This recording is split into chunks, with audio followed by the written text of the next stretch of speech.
TV, MDG TV, une chaîne Wint pour la cause de Christ.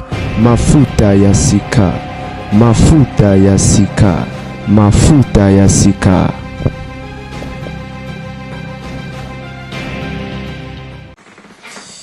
Et salut les amis, certainement vous allez très bien, moi je vais très bien par grâce de Dieu. Bandewa Bolingo, et tragédie Moussousou, mauvaise nouvelle Moussousou, je crois que tu as mon vidéo, et on a vu ça à moi aussi. Aouti komi boma. On a vu ça moi ça omi boma, aouti komi boma, elle s'appelle qui est encore la joie qui ba image Nathan a comboté hein. À moins qu'elle ait retrouvé avant baba noya okomelanga awa okuta ozokosa bakongole na mona na bato ndeko moi si je crois bato bele bomoni ba photo na ye moni ba image na ye bomoni ba vidéo kutu non atinela je crois na TikTok ou Facebook je crois na TikTok ndeko amibomi alors bato bazako finga mobali parce que amibomi pona mobali le likolo ya mobali asali nini certainement bato belé bamilobeli kaka ke kozala mobali a trompé parce que ezali Sarah wa uté komi boma quelques semaines passées awa et balobaki yaye par deux ezalaki mobali abanda trompé mobala banda ko tromper na mwasi mususu nde salaki ke amiboma sikonde on a biso mwasi oyo batu nyonso tamba monde ba image wana parce que en suka nango alobi adie amelikisi alobi adie atangi kombo mobali le batu alobi na monde batu na ba commentaire mibali batu mabe pourquoi vous faites ça vraiment moninga bovandi na ye bobala ni boboti pona nini boye bino babima mbonga ndenge ezalaka bona oblame bango pete nazo condamner bango pete parce que mingi toyebi mambango ezalaka mingi bongo alors donc na biso mwasi oyo ba video ezotambola ndenge babanda koswana na mobali. Et normalement, on va mettre la binongo à mengonga. Et certainement, peut-être consommer un temps pour nous le baramingi. Ba vidéo mingi ba tobele bo ba vidéo na ye. Ndenge bazo swana na mobali. Et na vidéo na ba oswana la nini. Elle avait besoin d'argent. Ano senga mobali mbongo, pesa mbongo.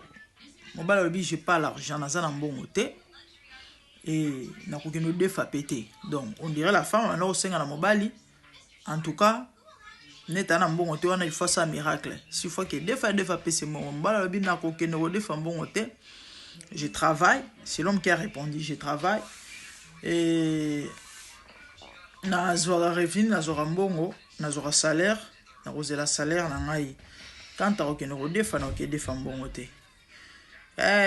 au pesanga mbongo et sali que quelque temps après nandenge ndeko mwasi akendaki komela sniper eza même kisi oyo balobi Sarah melaki na lobi yango kisi yango bakoko banir yango te na Congo déjà comment expliquer kisi ya ba PC ezo boma mutu lokola n'importe quoi et puis na minute moke mais c'est grave.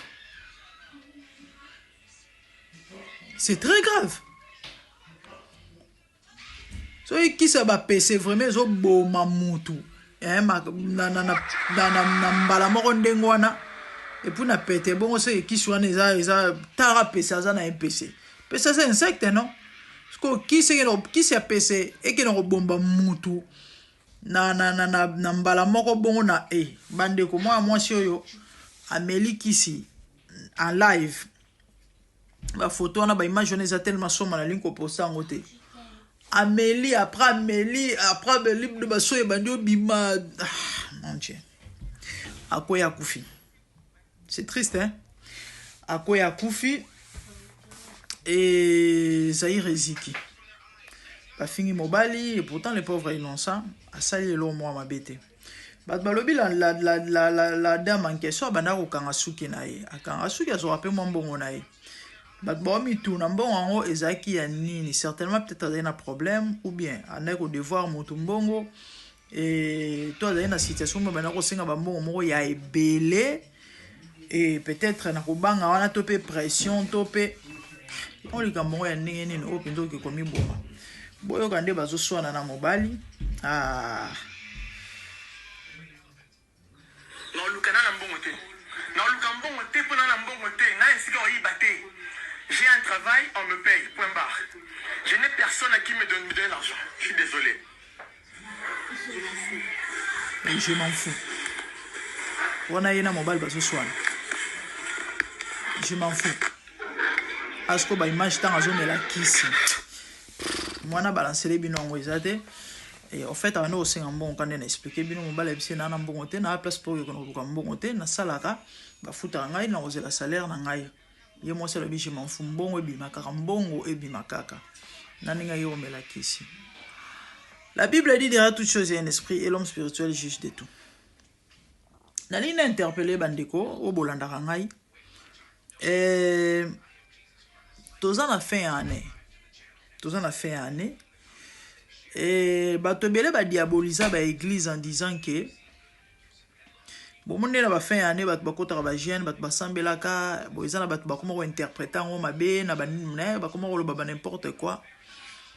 Et effectivement il faut prier tous les jours, il faut jeûner non seulement parce que ça fin de l'année ou encore ça a problème ou encore faut équilibrer ça là mais ezana ba moment moko ezalaka spécial, précieux et significatif, capital et par rapport à un calendrier satanique. Je crois que tu as une connaissance de ma molimo baebi. Bon, on a ba fin ya ba année o. Et ça ba tamoko ba to ba renouveler ba sacrifice. Et ça ba tamoko oyo parce que faut ko tambula sika. Na monde des ténèbres ba préparer en avance. Et du coup, il faut maquiller tanga, bazan a besoin de sacrifice, mais en il faut salema, ba alliance à sika, il faut ba hôtel à sika, il faut. Alors, si on a faible d'esprit, on a victime. Et ça normalité, comme il y a normalité. Déjà nous, tu es au son de ma voix, au côté de la vidéo, et ça hasard, il y a on a au sein de la vidéo, s'il te plaît partager en haut. Yebarake, peu importe problème on a nango, attention les andengeni. Soki o mibomi tu mets fin à ta vie, bisiko okeno kenesika kimiate et souffrance to pas que no remona et leki oyo tiki na mokila bato ata fo afuna habiter so il faut combien de millions. Ah oui parce que kenesika kimiate. Mon ne va le rappeler à ton âme, toi tu n'iras pas dans la paix, yo kenalier de tourment. Ton âme sera tourmentée. Pourquoi? Parce que on t'appelle sa vie et à Nzambe. Et le seul au azana pouvoir, paix droit, ya rolongo la vie, ya mutu, c'est Dieu. Ou appelle ça rango. À part Nzambe, na mokilo mutu mususu ana droite. Donc mutu nyonso wa otaka vie ya mutu, o bomi mutu. Ozana problème na Nzambe parce que makila mutu wana Nzambe otuna ngo il kona yo. Donc quand tu mets fin à ta vie, ozana problème na Nzambe parce que atina yo na mokili na tina et net yo o décider au mettre fin à vie na yo. En tout cas, tu en auras pour ton compte. Comme il bon maraté, nana lo bayom tozo la nanga. Ata problème en wezandengeni, problème est salema pour na mutu. Ata problème en wezandengeni, tout na mokilo za na solution. Nzambe a solution à problème nyonso ko exister. Na habite au passer ba moment nini. Na habite situation oza na wezandengeni. Ba lobino nini, que nozo ke prison et que malade wana obikate. Que problème wana ozana ngwana en tout cas solution na ngwa ezate bakosio. Nzambe azana bon moy. Nzambe a solution. Je prie pour toi. Yo kutana el baro la vidéo. Na obonde la nzamba peso kima pa peso solution na problème nyonso ezotumiso na kombo na Yesu. Tika kimia na mokonzi e renya na vie na yo. Ko mettre fin na vie na ote. Obima. Tu vas t'en sortir na problème o. Peu importe o bat balobi na yo. Nzamba ali kolona nyonso. Et na kombo Yesu mabolo nyonso ofukama. Bika na kombo na Yesu, peu importe maladie wana. Bandeko epesi pas epesi mawa. Ndeko mwasi akufi et pourtant elle avait des enfants. Atiki bana est-ce qu'on a na oboro lelo bana? C'est ça. Et yaya komi bomate. Ata problème ozande ni nzamba na bomoy. Partagez vidéo, que Dieu vous bénisse. Je vis le Seigneur assis sur un trône très élevé, et les pans de sa robe remplissent les temples. Les séraphins s'étaient au-dessus de lui et criaient l'un à l'autre, disaient Saint, Saint, Saint est l'Éternel des armées. Toute la terre est pleine de sa gloire. Dans les cieux des cieux, là où vivent les rois, il y a des créatures qui l'adorent et les louent. Dans les lieux célestes, là où règne mon roi, il y a des anges qui chantent jour et nuit en sa gloire. Les 24 vieillards et les 4 êtres vivants, ensemble avec les anges, chantent ensemble en air. Ils ont réussi l'homme d'adorer les rois, car il est l'unique, le seul vrai Dieu. Seigneur, reçois favorablement les paroles de ma bouche, car les portes furent ébranlées dans leur fondement par la voix qui retentissait, et la maison s'était remplie de fumée. Glorifie-toi. Dans les cieux, sur la terre, même sous la terre, tout est l'âme confesse que Jésus est Seigneur, car il est élevé au-dessus de toutes choses, et son nom est au-dessus de tout nom. Jésus, je m'avance devant toi, oh mon Dieu, mon roi, unissant ma voix avec ceux des anges, en jetant nos couronnes et des coups pleins de parfums odoriférants, nous rendons gloire.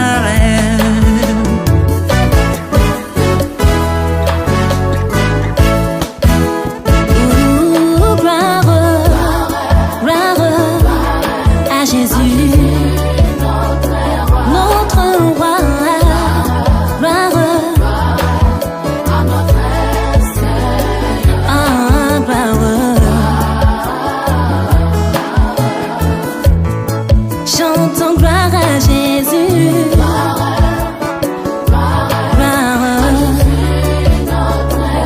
Notre Seigneur, gloire plus haut des cieux.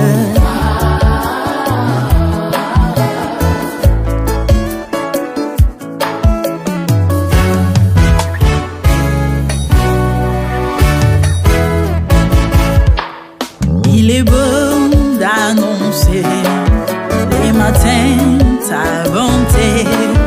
Voici mon sacrifice, la louange de ma bouche, les fruits de mes lèvres qui confessent ton nom en poussant des cris, car tes œuvres sont grandes.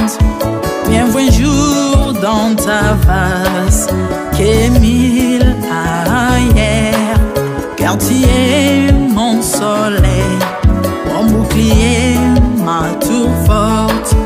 Tu me donnes la force du bif, tu m'arroses d'une huile fraîche. On se plaît à contempler mes ennemis grâce à toi.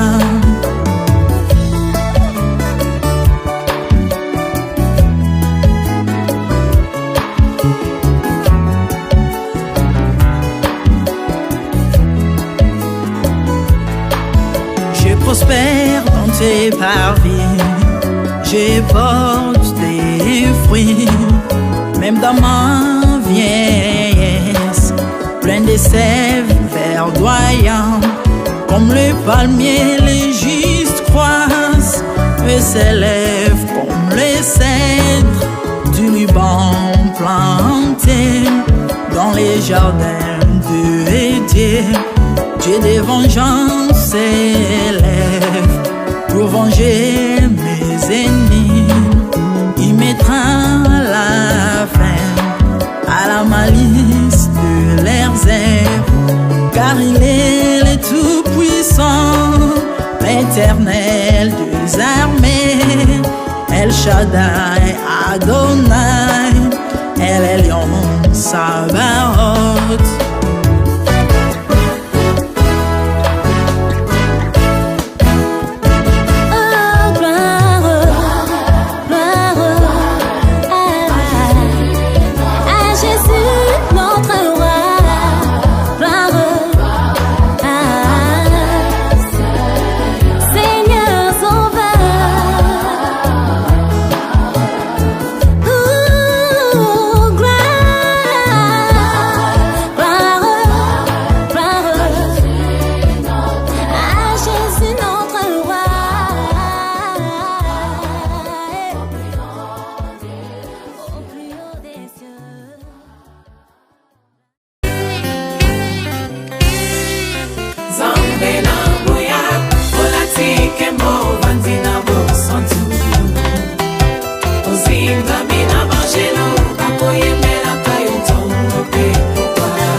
MDG TV, une chaîne ointe pour la cause de Christ. Mafuta ya Sika, Mafuta ya Sika, Mafuta ya Sika.